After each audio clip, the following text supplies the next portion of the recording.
Esse projeto começou com uma aluna da universidade que teve a ideia de explorar as mídias digitais para tirar foto e tal, e utilizar os aplicativos do celular com efeitos fotográficos, não sei o quê.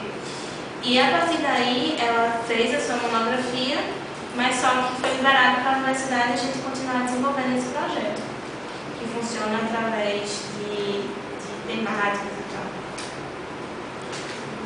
Aí o projeto, ele funciona assim, ainda está numa fase experimental, e nessa primeira fase do projeto a gente está trabalhando assim, é um tema por semana e a gente vai fotografando de acordo com aquele tema.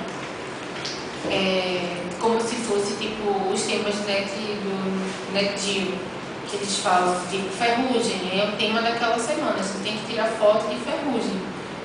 Aí o tema dessa semana que a gente está trabalhando é flores, e assim, é aberto.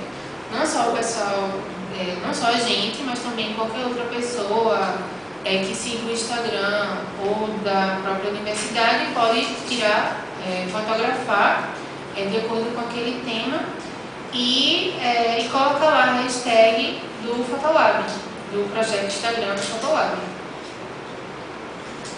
E o objetivo assim, desse projeto é tentar explorar ao máximo o potencial que hoje em dia tem os celulares cada vez com uma câmera mais potente e tal, e mostrar o que é capaz de fazer.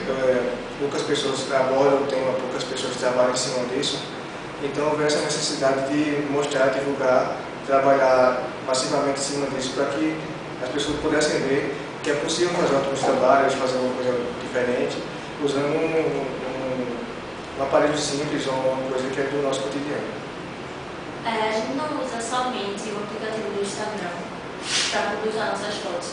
A gente usa mais, além dele, a gente usa outros aplicativos como o Metrica, como o Vasculcan, exatamente para a gente ter uma gama maior de filtros, e aí a gente publica no Instagram do Fotolab, para aí todo mundo conseguir ver. Além do Instagram também a gente está publicando no Facebook.